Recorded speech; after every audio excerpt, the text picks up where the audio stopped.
Alright guys, this episode is full of G7 talks. But right now, did you notice that? What? Modi ji इन दिनों कुछ तनाव में नहीं दिख रहे हैं। जब वो इटली से वापस आए, just look at his body language. मतलब और उतरते ही मोदी जी ने पूछा किधर है नड्डा साहब? फूल लेके नड्डा साहब भी नहीं आए, बताओ। Boo! He isn't stressed these days.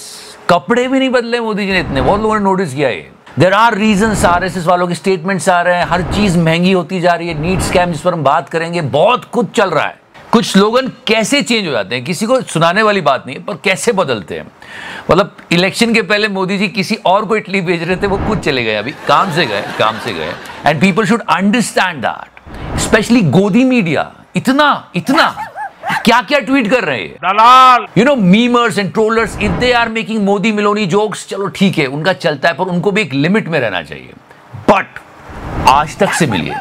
Finally Modi ji meeting Meloni, Modi ji is going there, very nice, good gesture sir, very nice, very good, बहुत अच्छा, great gesture. But nation really wants to know what they are talking about. ये बात क्या कर रहे हैं, मुझे सुनना है। अरे कैसी हो मिलोनी? अच्छी हो मोदी जी, 400 पार हो गए। But honestly, not the nation, but the entire world wants to know what these world leaders are actually talking to each other. No, seriously. Because if you pay attention, when they meet each other, they talk some random words like slap. Savannah.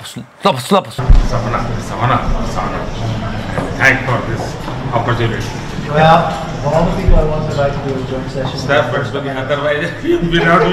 In these type of events, I think there is a huge communication gap between the world leaders. You know, something coming from the sky or parachute or something. अब ये Biden उसी को ढूंढ रहा है।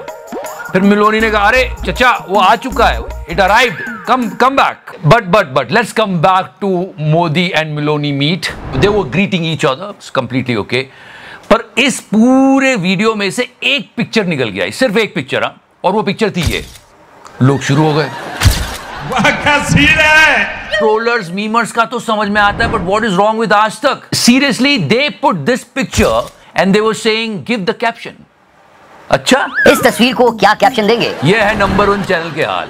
यहां भी नहीं रुक रहे। गुल्लू तो बिल्कुल सेंसलेस बात करता है। Gullu posted this picture with this title on X. थोड़ी मर्यादा रखिए। @G7 selfie with Giorgia Meloni.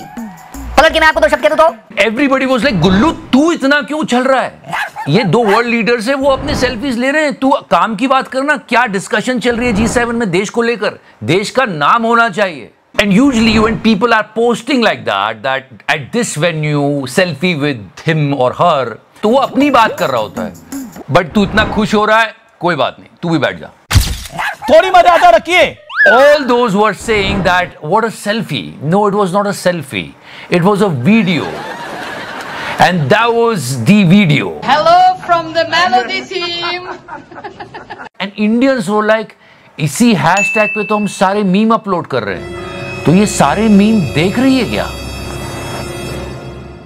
So basically these types of works done by memers and trollers would be good, not by the journalists. And now let's talk about Ruhu Bikaji, what she posted. PM Modi और Giorgia Meloni की मुलाकात की तस्वीरें।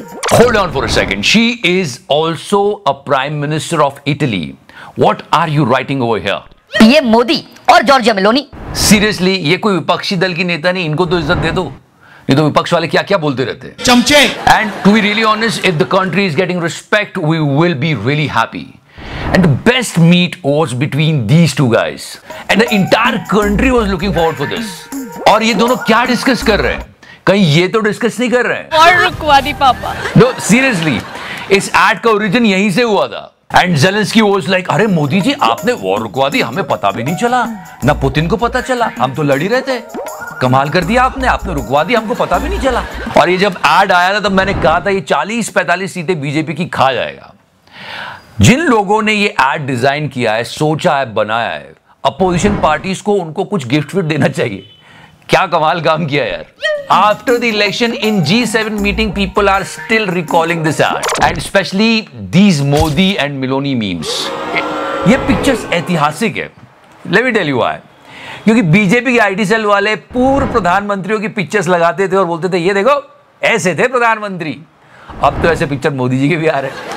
for Godi media should understand they are news channels. They are not trollers or memers or some YouTuber or something. The most important thing right now is that how Godi is reacting these days. आपने देखा कितने बदल गए गोदी वाले। मैं हैरान हूं जी। मैं बता रहा हूं अगर ये 400 पार हो जाता ना तो ये जो नीट स्कैम इतना हाईलाइट हो रहा है ये नहीं होता। और एक तो स्कैम ऐसा हुआ है यहाँ पे कि आप यकीन ही नहीं मानोगे। ये सही कह रहे हैं कि पेपर लीक नहीं हुआ है, वहां पे सेंटर ही हाईजैक हो गया है। We gonna talk about it, but yeah it's a change guys. मैं हैरान हूं जी। You can find out in this Godi list there are few news channels जो सामने से जाके सवाल पूछ रहे हैं। कुछ चैनल्स अभी भी शिक्षा मंत्री को बचाने में लगे हैं, वो आते हैं इनको बताते हैं और ये लोग चलाते रहते हैं दिन भर, पर कुछ सवाल पूछ रहे हैं जो कि अच्छा साइन है। उन बच्चों का सोचो, उनके पेरेंट्स की सोचो। 400 पार हो जाता ना तो गोदी मीडिया वाले उन स्टूडेंट्स को ही ब्लेम कर देते कि तुमको डॉक्टर ही क्यों बनना है। सच बता रहा हूं, ये तिहाड़ी यही करता। आजकल तिहाड़ी को बड़ी टेंशन है मोदी जी की और सरकार की। Nobody thought about it that RSS people will give these type of statements. First mister Mohan Bhagwat कि असत्य का प्रयोग हुआ है, अहंकार नहीं होना चाहिए था, ये सब बातें बोली गई है। असत्य का उपयोग नहीं करना। और सरकार की सबसे ज्यादा चिंता होती तिहाड़ी को, क्योंकि इनकी करतूत को पूरे देश ने देखा था। Now see how he is actually telling the things. He is so worried. BJP RSS की गोदी में पली बड़ी हुई पार्टी है। वो आरएसएस के बारे में कभी ऐसा कैसे सोच सकती है, या फिर आरएसएस के नेता भी कभी बीजेपी के बारे में ऐसा कहेंगे, ये किसी ने कभी कल्पना भी नहीं की थी। See, in the start I told you the same thing, that it's really difficult for Modi ji to run this present government. अब प्रधानमंत्री मोदी के सामने इस युग में, इस नए युग में दो बहुत बड़ी चुनौतियां हैं। इनमें पहली चुनौती है एनडीए की गठबंधन सरकार को चलाना। यह खुद एक बहुत बड़ी चुनौती है, लेकिन उससे भी बड़ी चुनौती है आरएसएस के साथ समन्वय बैठाकर आगे बढ़ना। तो ये दो चुनौतियां उनके लिए अब आने वाले समय में है। एक तो इन भाई साहब की शक्ल देख लो, कब पलट जाए शक्ल पे लिखा हुआ है इनकी।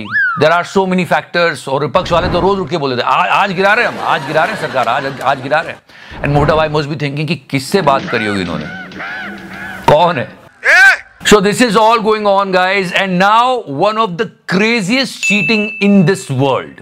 आप भी ऐसे बहुत सारे लोगों को जानते होंगे जो फेल होना पसंद करेंगे लेकिन चीटिंग नहीं करेंगे। ऐसा इतना सा पेपर भी ले जाके चीट नहीं करते। थोड़ा बहुत पूछ लूछ लिया तो ठीक है, वो भी उनको लगता था कि ये पाप किया है। चीटिंग तो बहुत दूर की बात है, पर अब देखो चीटिंग कैसी ऑर्गेनाइज्ड होती जा रही है। In Godhra there is a school called Jay Jalaram. It is one of the centre for NEET. Okay, ये सब कुछ क्लियर हो चुका है, लोग अरेस्ट हो चुके हैं इसमें, उन्होंने कबूल भी कर लिया है। Just to tell this guy, सब कुछ कबूल हो चुका है, अब खबर बन रही है इसकी। And you should understand that ये cheating ultra pro next level की हो रही है। जितना आता है आपको टिक ओएमआर शीट में टिक करना है, जो नहीं आता है वो बाद में एग्जाम खत्म होने के बाद ये पेपर्स जाने में थोड़ा टाइम उनको मिल जाता था। उस टाइम पे ये खुद टिक करने वाले थे और बाद में इसको पैक करके और सील करके भेजने का उनका प्लान था। इस सेंटर पे उड़ीसा, कर्नाटका, झारखंड से बच्चे आए एग्जाम देने। देखो कितनी अच्छी जगह होगी, क्योंकि यहां पे आपको जितना भी आता है बस आप उतना करो और उसके बाद अंकल देख लेंगे। अंकल को बस 10 लाख रुपए दे दो। 2 करोड़ 30 लाख का रकम के चेक भी मिले थे और 8 चेक है वो ब्लैंक चेक भी मिले हुए हैं। इट्स एवरीवेयर अरेस्ट हो चुका है। But my question is that जो पेरेंट्स 10 लाख देके अपने बच्चे को ऐसे नीट की सीट दिलवा रहे हैं, वो बच्चे है ना डॉक्टर बन के उनकी किडनी निकाल लेंगे और उसके बाद पूरे देश के लोगों की किडनी निकालेंगे। दिस इज सो रॉन्ग यार।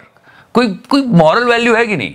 There are so many evidences. In Patna जले हुए पेपर मिले कि ये पेपर जला दिया जैसी पुलिस की बात हुई, और ये भाई साहब मानने को तैयार नहीं है कि कुछ हो रहा है, कुछ गड़बड़ है। कमाल है यार शिक्षा मंत्री जी। सुनते हैं आप? See with this NEET scam, system में अगर प्रॉब्लम हो तो आप उसको आइडेंटिफाई करोगे, रेक्टिफाई करोगे, निकाल दोगे।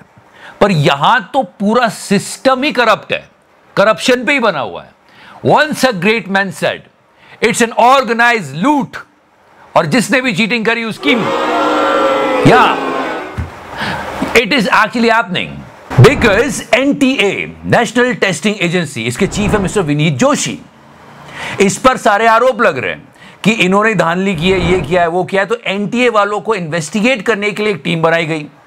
उस टीम को जो हेड कर रहे हैं वो भी है मिस्टर विनीत जोशी।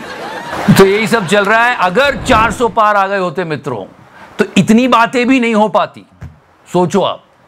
पर हाँ, या मोदी जी या he is looking little depressed और समथिंग, नीचे जा रहे हैं। सीरियसली, वेयर इज नड्डा साहब? नड्डा साहब फूल लेके नहीं आओगे? एंड हाँ, don't forget to subscribe the channel.